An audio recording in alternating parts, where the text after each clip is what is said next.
Zimbabwean President Robert Mugabe stepped up his The day I anti-homosexual decided to come out was the day I lost my life. It's the day I lost the right to employment, the right to respect and dignity. Europe and elsewhere, they shall be sad people here. There are things I never thought would happen. I thought my friends would stick by me, but most of them have walked away. In some regions of the world, the term LGBTI, lesbian, gay, bisexual, transgender, and intersex, opens the door to a set of rights and enables people to come out and stop hiding who they are. While in others, it is a term of denigration which, if applied to you, can be a threat to your life. Appeared in Malawi court following their arrest for being the country's first married gay couple. They found us asleep in the house. They took us out. We were beaten and marched. You know, when they catch you, not even giving you a chance to dress. And we are both naked. Lots of people laughing at you. You feel so embarrassed and ashamed. People throw stones on you and you feel, oh my God, am I this disgusting? Such is the intensity of feeling on this matter that it is probably safe to say that in this post-Cold War, apparently globalizing world, sexuality has become a new iron curtain and the new frontier of human rights work. Kenyan police halted a gay wedding on the Indian Ocean coast on Friday and arrested several suspected homosexuals. I love my country, but really it doesn't hate me because unfortunately they don't accept me. So I can't keep on hoping. I can't keep on wanting. You can't keep on giving in to something that doesn't care about you. My own country doesn't care. Outside the police station where the 5 suspects were taken. Religion is used as a club and to discriminate, even advocating the execution of gays and lesbians. The gay movement is an evil institution. No to sodomy! Did you ever think at any point that perhaps, given the history of this country, that you might be saying things that would have an unpleasant outcome? Do you think that these people did not already have an opinion against homosexuality, a strong opinion? It's incredibly racist. It's the colonial mindset all over again. An argument. I didn't think that every asylum seeker or any foreigners, they are treated by that. But I was thinking, is this the way the whole world treats gay people? That's what was in my head. A gay Iraqi man in Britain due for deportation has been told by the UK border agency to conduct his relationships in private on his return to Iraq. Nobody lives this frontier more intensely than LGBTI persons themselves, particularly when they try to cross it and seek asylum. In order to be able to come out, they first have to get out.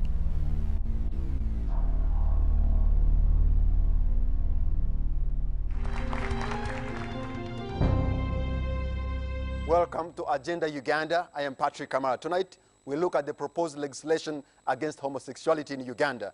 Yes. Thank you. Now, Mr. Moderator, sir, I just wanted to tell my sister, Val Kalende, that she has indulged in that, I call it hopeless business of being a lesbian. Because for me, my proposal is to have you executed on firing squad just at the Constitutional Square.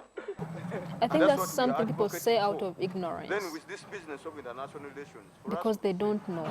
They look at you as a beast, as an animal, and they don't know why you're gay. They don't understand anything. So I felt pity for that man.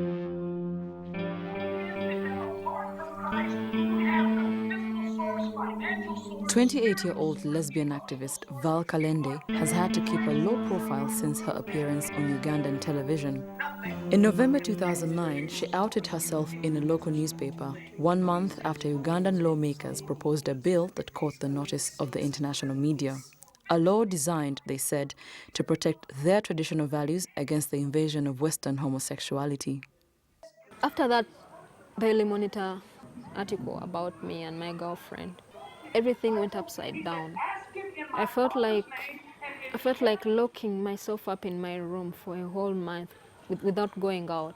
The newspaper's editors were sloppy in concealing the identity of her girlfriend, who was outside the country on a student visa. And Val found herself estranged from her partner's family.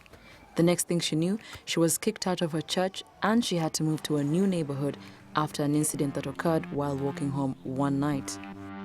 And as usual, I took the same route I always took every day to my house. And I bypassed, the border stage where these motorcyclist guys park. And one of them rode towards me and asked, "Do you need the ride?" I told him, "I'm okay, I don't need the ride." Because I'd had trouble with these guys in the past, even before that interview. They always complained about my dress code, and they would always question why a woman should dress like that, and I would just ignore them. Now this night, when I told this guy that I didn't need the ride, he insisted. I walked forward, and he kept following me. So when he saw that I wasn't responding, in my language, he said, "Wepanga panga tujja kuyigiriza okubeera omukazi," which translates as, "We will teach you how to be a woman."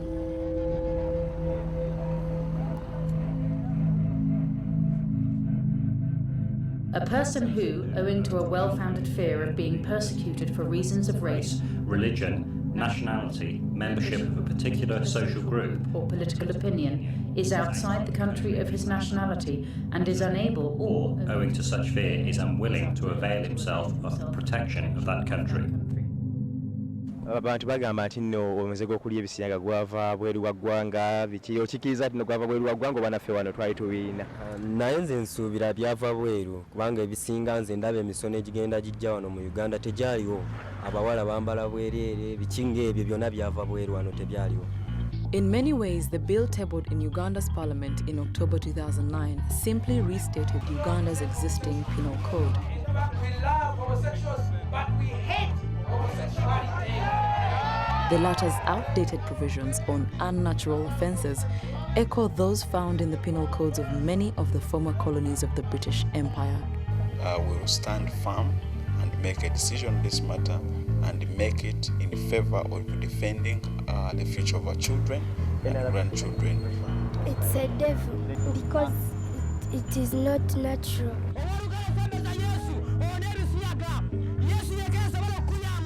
The proposed bill, aptly known internationally as the Kill the Gays Bill, sought to add teeth to the penal code by prescribing prison sentences for anyone failing to report the offenders or touching with the intent to commit the offence, and the death penalty for something vaguely termed aggravated homosexuality, which the bill says would include habitual offenders. Would you report your son or daughter for being homosexual to the police?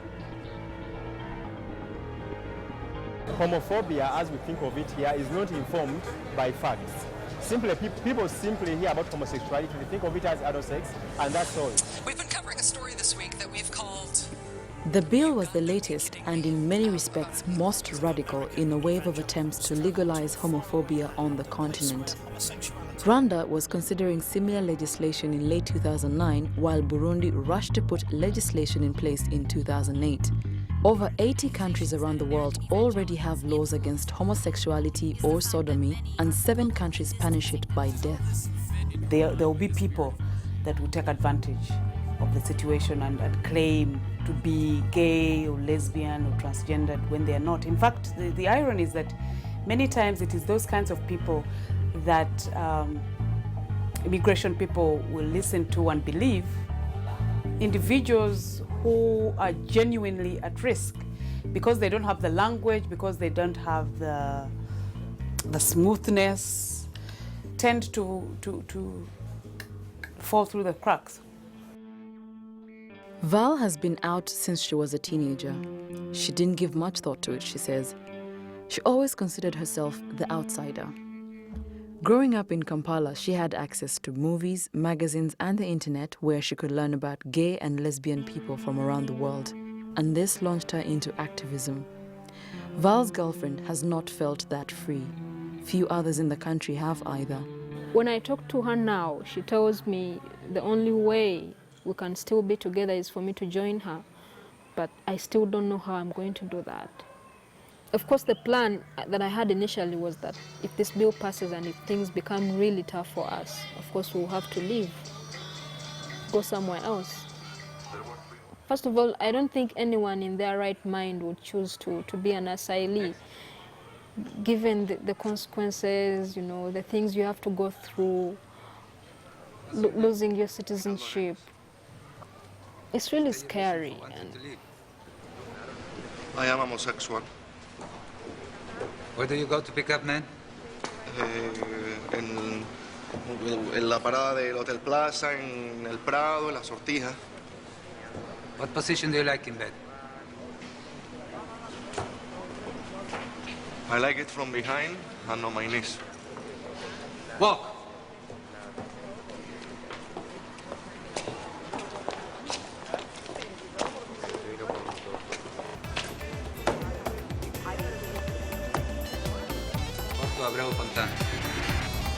When I hear of these anti-gay rallies taking place in Kampala, I think of people back in the villages. And I imagine that person struggling with his or her sexual orientation and, you know, being confused with no place to turn. And they're imagining, what does this law say about me? How is it going to affect me? What does gay mean? What does lesbian mean? What does, you know, LGBT stand for? In a red light area in Kampala, male sex workers work hidden in plain sight.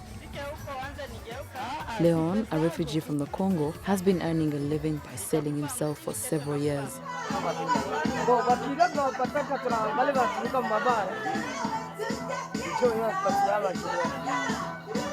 He says the clients prefer refugees because they don't count in Uganda. He himself has been drugged and raped 4 times. The worst occasion was when he was gang raped and hospitalized, unable to work for months.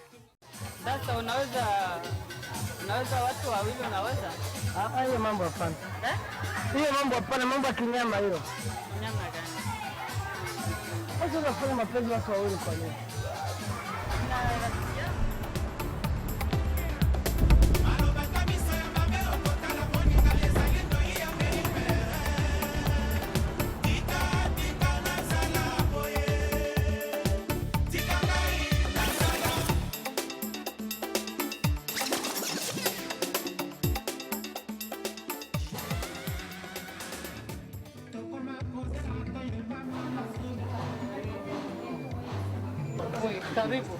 Dorothy Kabali met Leon while searching the red light areas for her son.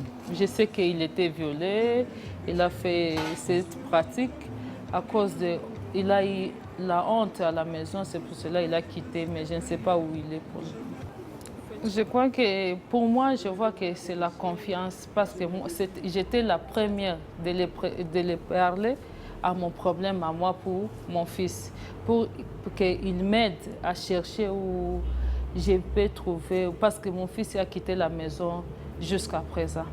Quand il a vu que je suis ouverte avec lui, alors là, lui aussi, il était obligé de me parler, parce qu'on a fait beaucoup de courses avec lui pour chercher mon enfant. Déjà, tu te vendais au Congo? Bon, au Congo, je ne me vendais pas. Au Congo, parce que j'avais un moyen très suffisant pour moi. Alors, c'est moi qui payais. Ah, tu as acheté? Oui, oui. Dorothy introduced Leon and a network of male Congolese sex workers she had met to Dr. Chris Dolan, director of the Refugee Law Project at Makerere University in Uganda. Chris was interested in understanding the linkages between gay vulnerability, refugee vulnerability, and sex work.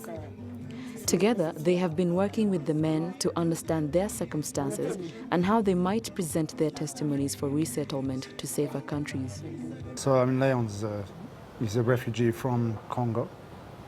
He's been here for a number of years now.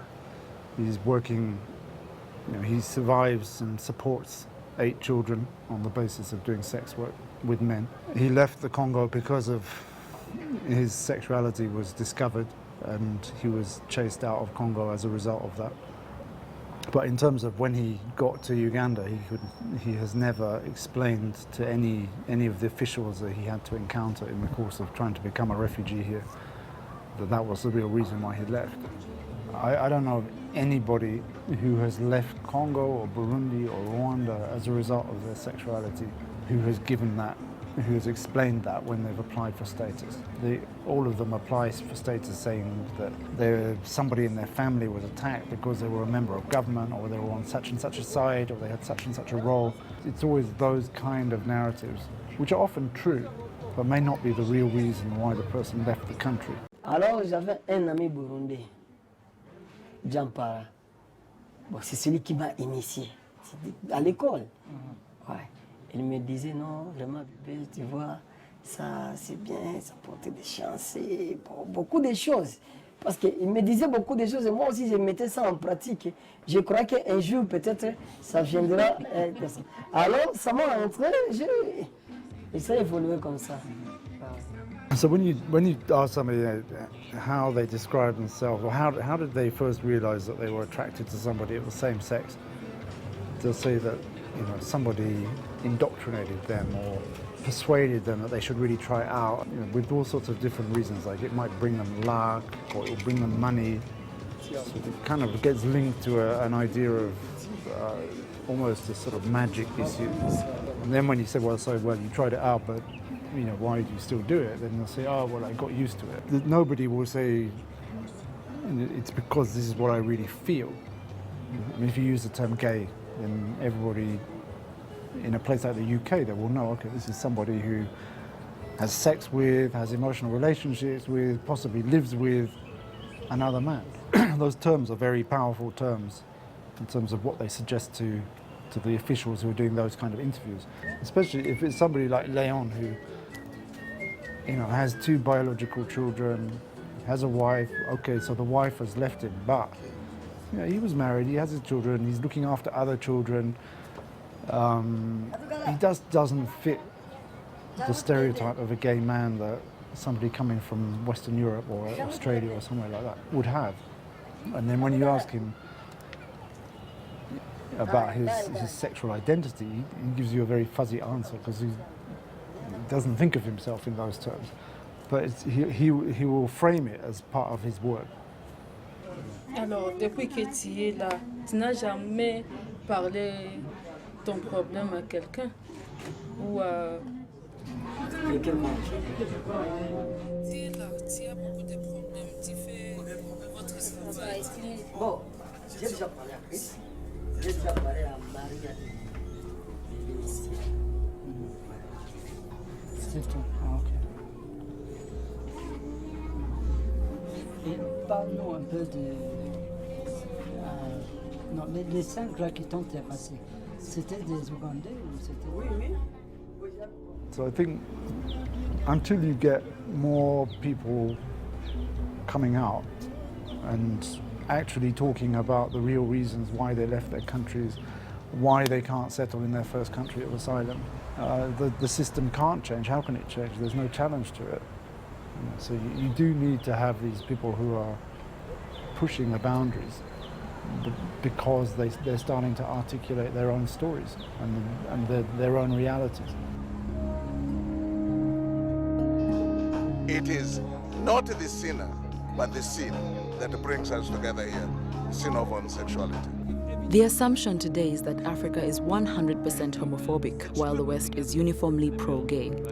What these stereotypes paper over is not just the widespread persistence of homophobia in the West, but also the way in which, historically, Western institutions, most notably the churches and colonial administrations, infused much of Africa with their particularly controlling vision of sexual morality. To me, the real roots of this attitude go all the way back to the foundation of the Christian Church, which is now nearly 120 years ago. In 1886, Kabaka Mwanga, the 33rd king of the Baganda people in present-day Uganda, ordered the execution of 45 men in his court for following the teachings of Catholic and Anglican missionaries. One day, the king ordered Apollo Kagwa to commit an unmentionable abomination. When he refused, the king flew into a rage, beat him with a stick, knocked him down, and abused him cruelly. The bloody passions of his nature were aroused, and he cried, "Seize and burn all the Christians." These men went on to become martyrs throughout the Christian world, eventually being sainted by the Catholic Church. The most powerful argument they used to mobilize their Christian followers against him was to accuse him of being a homosexual. Now, the Christian teaching tells us, the Christian historians tell us, that their defying their king was in defiance of his homosexual advances towards them. They were killed, they were executed, about 40 of them. And this became a hugely celebrated moment in the growth of African history. And for 100+ years, the European missionaries used that incident, that moment, to evangelize very widely throughout Africa. The Archbishop of Canterbury stated, "Overall, the proposed legislation is of shocking severity, and I can't see how it could be supported by any Anglican who is committed to what the Communion has said in recent decades." When they arrived at their new thinking in Europe, they simply thought they were going to transpose that thinking to Africa, to their sister institutions in Africa, without any kind of theological discussion in the interim. Now, I suspect that the human rights campaigners are going to make the same mistake of simply saying, let's transpose this question of rights as it has been arrived at over there and bring it here and simply start talking about rights. Because then you're going to be talking about rights at a very individual level. Our problem here, or our challenge here, is that we don't survive as individuals. To become a refugee, you must provide testimony to a series of immigration officials. And there is nothing more important than your first interview. It establishes the core of your argument for asylum. If you were suddenly to bring up your sexuality after several interviews, it may be interpreted by officials as a trick. So how old are you? I'm 29 years old. Do you have a file here? A file? No, I've never been here. This is my first time, yes. Their focus is very much on identifying any possible weakness in the person's story. And any point where they say something which slightly contradicts something they may have said earlier, it becomes something they will focus on and try to pick apart. You just said in 2006 when they killed my parents. No, I've said in 2001 when they killed my grandparents. It's a particular problem if you're expecting people to tell a story about themselves which they've never told before. Okay, if they've taken a decision to themselves that I am going to talk about this, they don't know quite how far to take it. So it's likely that as they get questioned, they will slightly rephrase it or reframe it the second time round, or the third time round, or the fourth time round. And in the process of slightly reframing it, they will create a credibility problem for themselves. After the Second World War, the countries of the world got together to decide that there should be some treaty, some protection for people who are fleeing persecution, especially after the Holocaust in Nazi Germany. There was a consensus and agreement by states of the world that people should be offered protection if they're fleeing their countries because they fear harm. In the United Kingdom, it took another 40 years before lesbians and gay men were able to be afforded protection. And in 1999, in a case called Shah and Islam, the House of Lords decided that also gay men would also be provided protection under that convention. I regard it as established that depending upon the evidence, homosexuals may in some countries qualify as members of a particular social group. Yet some homosexuals may... In November 2008, 58 years after its inception, the UN Refugee Agency, the organization responsible for the protection of refugees worldwide, issued a series of guidelines to signatories to the 1951 Convention concerning asylum claims based on sexual orientation and gender identity. Why did it take until 2008? What was constraining that kind of thinking? It is not that this issue didn't exist before. Of course, this issue is, it's part of human life. I think there has been more awareness among decision makers over the last I would say two decades, about the interrelationship between the refugee definition and LGBTI claims. Gender identity refers to each person's deeply felt internal and individual experience of gender, which may or may not correspond with the sex assigned at birth, including the personal sense of the body and other expressions of gender, including dress, speech, and mannerisms. But there are lots of other people who are born in a certain body, which is male or female, but they find themselves not to be male or female from the inside, from their emotions. They find that they are actually a man born in a woman's body, or vice versa, a woman born into a man's body.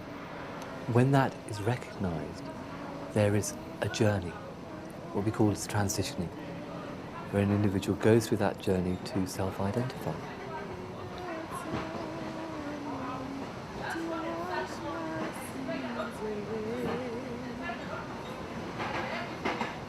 People say, ask her, is this child of yours a boy or a girl? And she would explain to people that it's surprising really, because when she was carrying me, when she was still pregnant, she knew the instinct that she was carrying a daughter, and she used to buy all these girls' clothes for me to await my arrival. And Tatenda Ngwaru was raised as a boy in a small town in rural Zimbabwe. Things became unbearable at age 16 when she was enrolled in an all-boys boarding school. She had no friends. So when I turned 15 and I was studying my Form 3, that's when the teachers started questioning the way I used to walk. They used to say, you have to come to the staff room and ask the male teachers to teach you how to walk and to touch a girl so that you can have a girlfriend. You must have a girlfriend by now. Her father was threatening to disown her, calling her a homosexual. She quit school and went to live with her grandmother in a lonely village for most of a year. Every day I would make prayers to God, just thinking maybe somehow if He can do miracles, then the next day I can wake up and be a normal woman, just like the other girls that I'm playing with.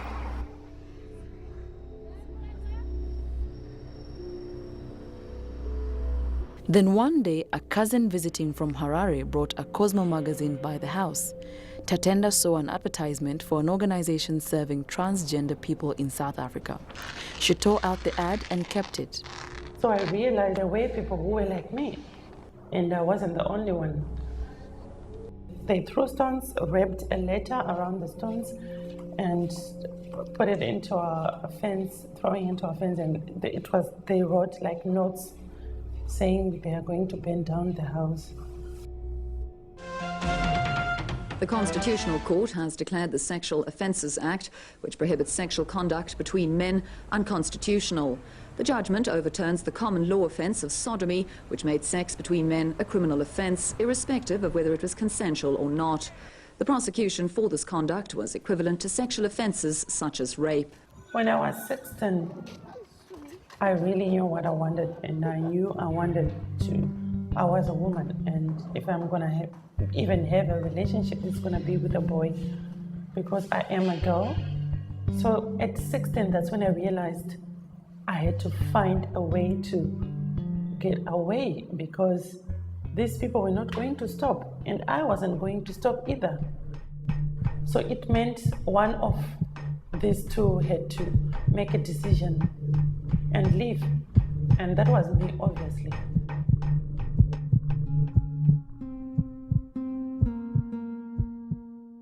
So I had to ask my mom to borrow some money, and she knew also that I had to leave.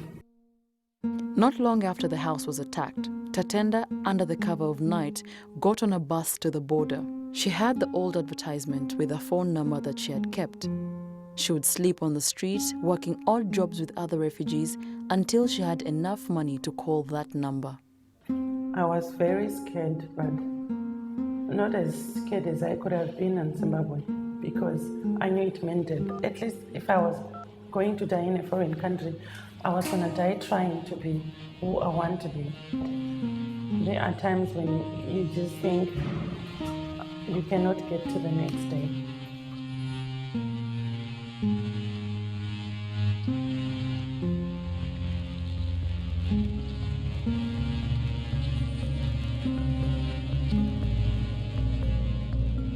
Thousands of members of Johannesburg's homosexual community gathered in the city centre on Saturday to celebrate the inclusion of gay and lesbian rights in South Africa's new constitution.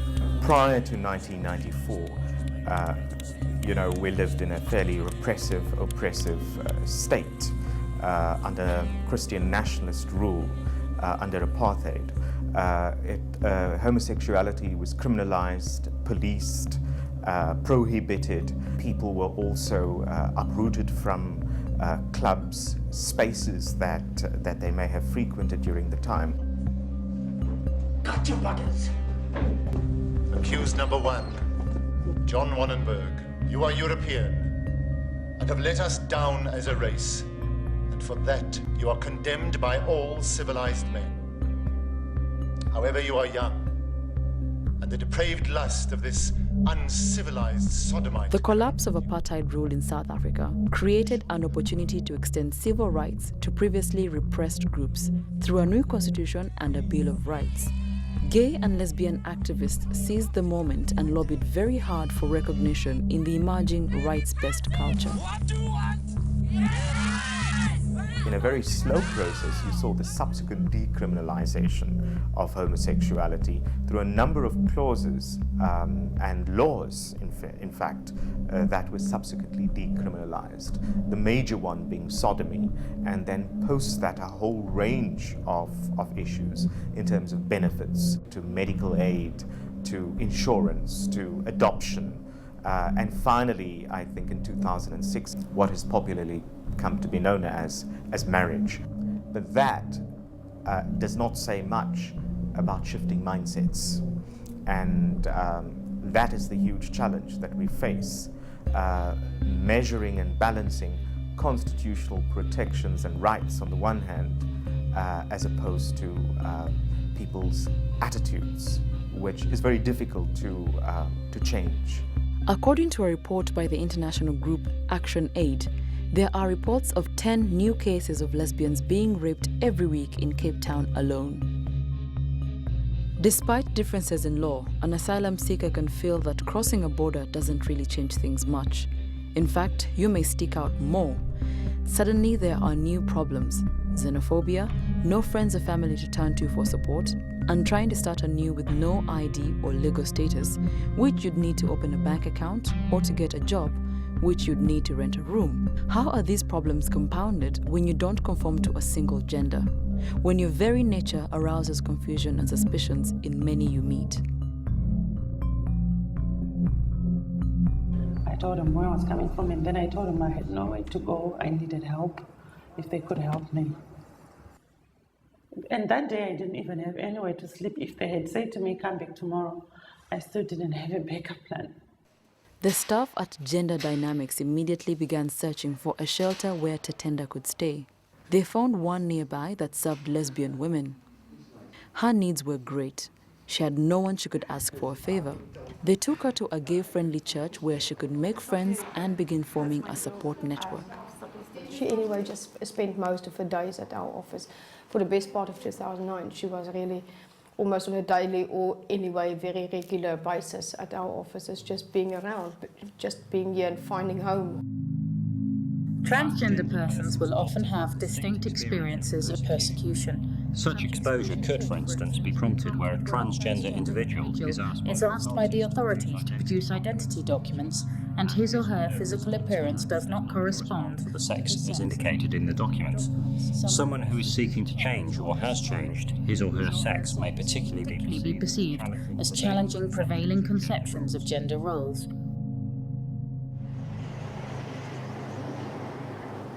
Tatenda's night job then became sitting in line outside the South African Home Affairs office, which processes refugee claims. You have to hold your place in the queue throughout the night, hoping to be one of the lucky few that will be seen the next morning. On any given night, the line may have upwards of 500 people in it.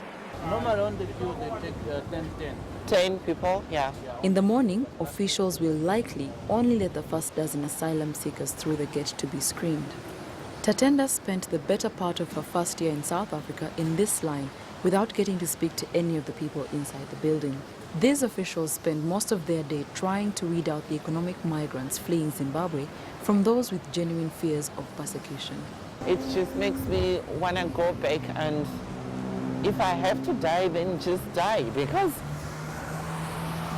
it seems like you're wasting your time every time you come here. Nothing happens. There's a whole system there at Home Affairs before the sun comes up. A lot of bribery happens, a lot of money change hands to position yourself better in the queue. You know, it is a whole messy system and fights break loose. Once it is daytime, all of those activities stop and you just have to open pray. You're in the front of the queue enough to be helped today.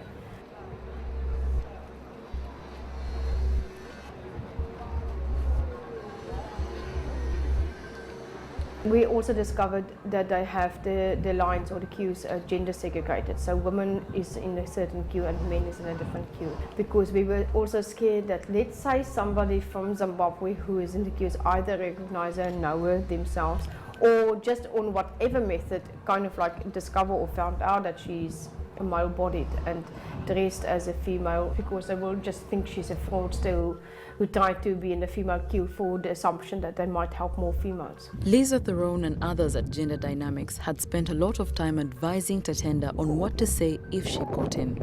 On the day she finally got an interview, she was ready. She had a game plan.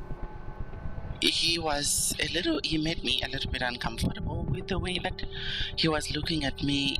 Before I even said anything, I didn't know what was going on, and then I decided to walk out. I felt like I'm a thing. It was after months and months after that first incident, I went to this lady who helped me. She was on her way out when I got into her office, and she had said I should come back the next week. I thought I had had enough, so I quickly rushed to the door, locked the door, and pleaded with her to listen to me as a sister. And her attitude actually changed. She was talking to me in a, I have to say, nice way. Today, Tatenda will talk to the same female interviewer. She hopes to get her permanent refugee documents. So I cannot do an interview.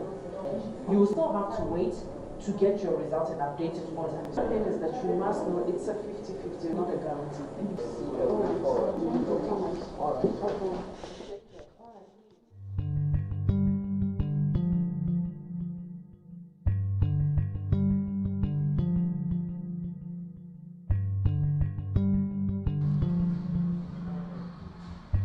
Once again, today has seen another delay in Tatenda's long road to becoming a legal refugee. She must come back in 6 months for yet another interview, this time possibly with another stranger.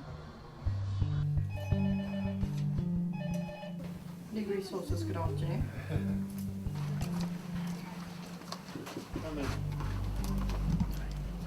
How are you? Please sit down. Excuse my not getting up. Oh, thank you. Okay, so they'll interview in September. Right. It sounds a further interview and a determination about whether she's entitled to asylum or not in the view of the refugee status determination officer.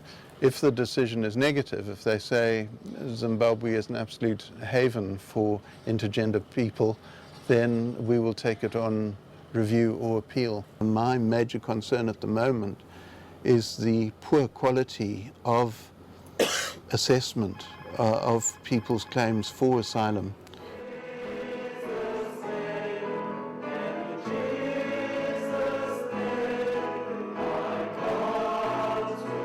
In the last 2 years, Tatenda has found a home in the lesbian, gay and trans community in Cape Town. With support from Gender Dynamics, she has been seeing a counselor and is on a timeline to get the surgery that would complete her transition to womanhood. I cannot wait for my surgery. And I want to keep on being an activist, and maybe somehow if I can begin by helping I know out there are Zimbabwean trans women. I wish I could help them somehow because I know what they're going through.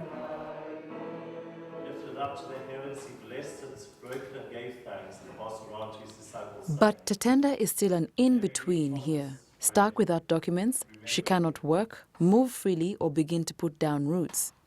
And even if she is granted permanent asylum here, then she would be unable to ever go home again to see her family. Now, my mom, when I was here and she knew I'd settled and my brother spoke to her, she sent me a message apologizing, actually, that she was so sorry that she couldn't, she wasn't there when I needed her. And she didn't know I was different. She wished she had known.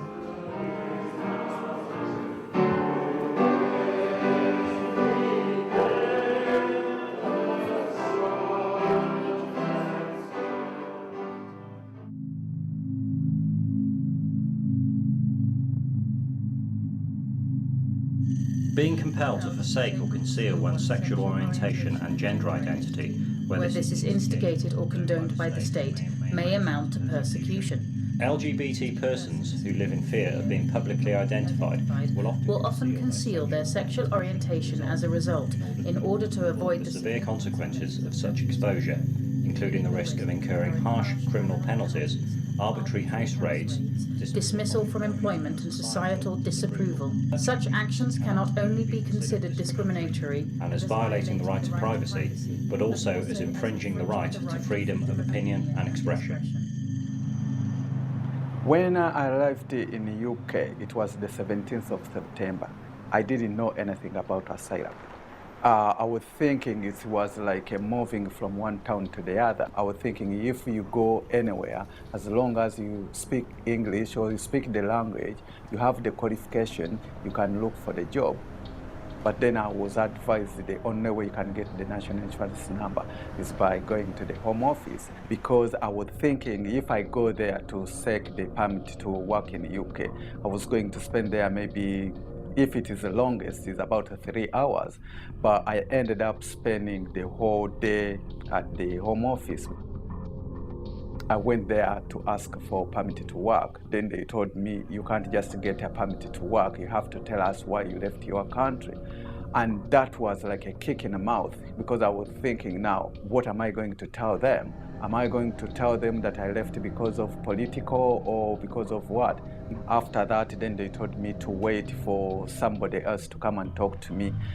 2 o'clock, I was called in to do the fingerprints. Then they told me to sit again to wait. Then 4 o'clock, I was told that somebody is going to look into my case and so to follow them. Then 5 o'clock, that's when I was told that to take off my belt and to take off my shoes, and I was searched. And I was thinking, is it because I said I'm gay, or is it because I'm black, or is it? But it was so shocking because there were other black people, but I was thinking, why have I been treated like this?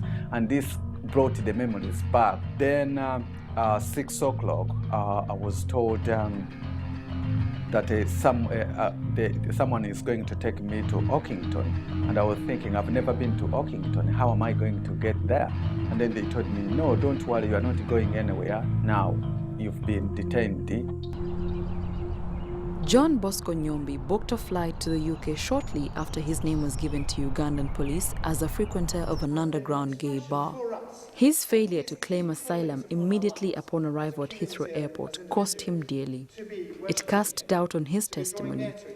It made it look like a scheme he'd thought up after arrival. He would spend the next several months in detention centers in Orkington and Portsmouth. Released, he would report to the police once a week, and over the next 5 years, he would spend £20,000 appealing 7 rulings against his stay in the UK.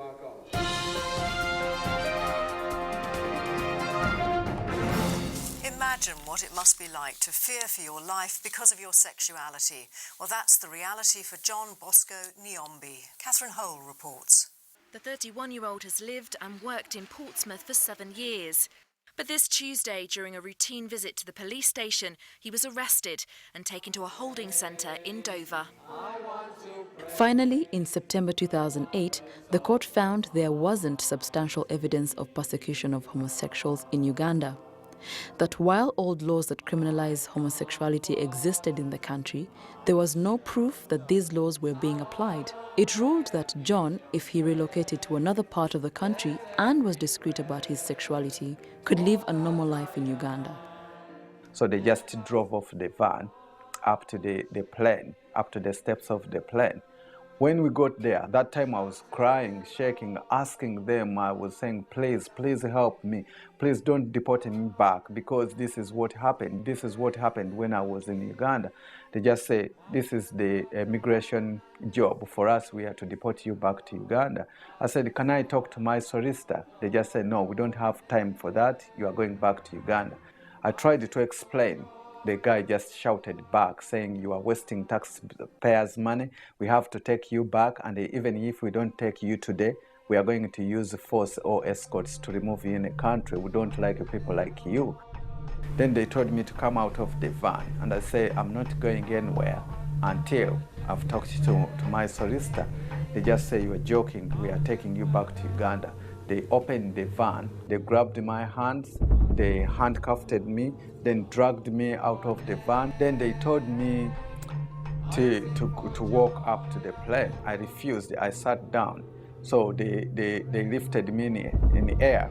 Then I started kicking, screaming, saying, please, please don't hurt me, don't deport me. They put me on the ground, they squeezed me. Someone knelt on my chest. Another one just punched me in the groin. Was screaming. Then they had to put the strains on my leg, just below the ankles and then up in the thigh. Then they lifted me in the air. I was crying, saying, please, please. Then they could not listen. They just dragged me up to the plane. Well, the UK Border Agency has given its response to this story, saying our asylum decisions are humane and compassionate and are also subject to independent scrutiny by the judiciary. We only return those individuals whom we and the independent courts have found to have no fear of prosecution or serious harm upon return. My story appeared in the Ugandan newspaper, New Vision. From a newspaper in the UK. It says, gay refuses to return to Uganda. A Ugandan gay asylum seeker, John Bosco Nyombi, on Sunday refused to board a plane at Gatwick Airport to be deported back to Uganda. I walked from there to the police point within the airport. As soon as I walked in this room, a lady was standing next to my luggage and she said, oh, you are John Bosco. We know all about you. You people, you copy European culture. We don't have gay people. I can arrest you. We don't accept such kind of things in Uganda. Then can you open your luggage? And I just pocketed in my pocket and then gave her £40. And then she told me, okay, now you can bag up your things and go, but make sure you have to you report to the police because you still have the case to answer. Then John fell sick and went to the hospital.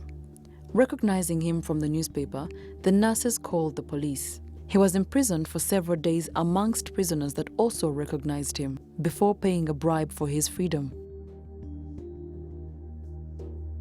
John spent 6 months in hiding in Uganda before a British court ordered the Home Secretary to bring him back to the UK because his deportation had not followed procedure. He was taken from the removal centre. He was told by the people that he was taken by that he was going for an interview with an immigration officer. He was put in the back of a van. John was worried. He said, where are you taking me? Are you sure it's just for an interview? Yes, they said it's just for an interview. And actually, he was on his way to the airport, and it was at that point that they served the removal directions upon him. Florence Kiza was a budding political organizer in the opposition party in Uganda in 2001. But she lived alone, and this drew the suspicions of her neighbors. Local authorities broke into her house and caught her in bed with her partner, and then paraded them naked before the village. Over the next several months, her life would unravel. She left her home village. She would sneak into her partner's bed late at night and leave before morning. Then one day she was picked up at work by local police with no explanation. Over the next 3 days, she was repeatedly raped and brutalized by 3 officers. I was left with one of the police officer, and he was drunk. The other ones had gone to work. Because he was so drunk, when the other 2 left, he raped me again, and he just slept and started snoring very loud. I called him, Afandi. and he was not responding. I knew he was deep asleep. I just had to make sure I don't make any noise, hand the keys very careful not to alert him, and that's what I did, and picked up the keys. The first door didn't open, but the other one opened, and that's how I escaped and got a special taxi and went to my friend. I was injured everywhere. It was like as if they were looking for something which they couldn't find, and they knew definitely it's on this person, it's on this body, so we have to look for it. And they starting, going through my skin. It looked quite really bad, and I couldn't, recognize myself in the mirror when you look. It just looked completely different. Florence and her girlfriend sold everything they owned and borrowed money. Within a few days of her escape, they crossed the border into the Democratic Republic of Congo, where they found a human trafficker who said he knew a way into the UK. But they couldn't go at the same time, he said. It was too risky. They decided Florence would go first, since she was by then very ill. This man spoke to the immigration control officer. He gave me a £50 note and said, okay, my job is done. You should take it from here. And I asked him, where are we going? And he said, who is we? You on your own. I didn't know where to go, whom to ask, whom to talk to, who is good, who is bad. And being the fact that I had this fresh bad experience that had happened to me, it was kind of every person was suspicious. I can't just talk to anybody. Florence came to one of our meetings at a time when we didn't have meetings for asylum seekers. We had meetings for people who had partnership issues in the UK, people with foreign partner. And right at the end, she came up to me and she said, I don't have an issue about partnership. I want to claim asylum. She was at the time very, very ill, physically very ill, and enormously stressed. Nothing was safe in Florence's life. Nowhere to live, no friends, no support of any kind. When I met Florence, she found it incredibly difficult to even speak to me in the appointments. She spent some appointments almost silent. The reasons that she was in that state was firstly because of the horrific experiences that happened to her in Uganda. But I have to go further and say it was also because of her loss of faith in the UK system.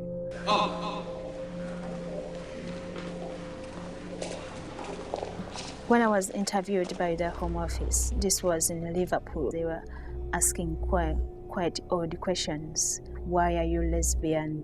What happens when you sleep with men? What stops you not being straight? Why can't you get married? By that time, she'd already been diagnosed as having clinical depression and post-traumatic stress disorder. The doctors who had seen her over time not only diagnosed her as having chronic symptoms soon after leaving Uganda, but also felt that those symptoms were becoming worse the further through the UK appeal system she was going.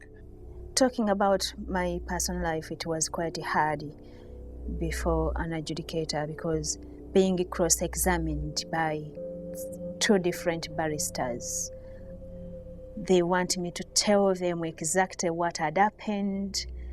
They wanted me to tell them how I had sex, to prove my sexuality. It was kind of degraded to maximum. They asked me to prove that I'm a lesbian, and in one of the refusals they said I'm not even in a relationship here. But given the fact how I was looking, it's beyond me to expect someone in my condition to go out and look for someone, a partner. If I'd known by like I know now, I would have answered differently and, you know, putting my points clear and straight that, look, this is how I am, this is who I am, and that's that. Florence's initial asylum claim was rejected. The judge ruled that there was no proof that the police that had raped and tortured her did so based on her sexual orientation. He further concluded that the only persecution she experienced was being forced out of her village, which could be remedied by relocating to a different part of Uganda. A verdict that would be eerily echoed in the justification behind John Bosco Nyombi's deportation years later. As homophobia, whether expressed through laws or people's attitudes and behaviour, often tends to exist nationwide rather than merely being localised, internal flight alternatives cannot normally be considered as applicable in claims related to sexual orientation and gender identity. So we looked at Home Office statistics about general asylum claims. They publish them every month and they vary enormously, but over the year 2009, they refused 73% of asylum claims at that first step in the process. Over a period of 5 years, we looked at the people whose decisions we had copies of and found that close to 99%, between 98 and 99%, of people who were claiming because of their sexual or gender identity were being refused by the Home Office at that first interview stage. Often Home Office refusals say that a person has to go home to their home country, relocate, that's what they call it, meaning live somewhere else, and live discreetly, that's what they call it, and they mean lie. Even if you completely decide not to talk about your sexuality and continue with your private life the way you are, and you are very careful, still time will come and the community start asking you, where is your wife or husband? So there is no way how you can escape that.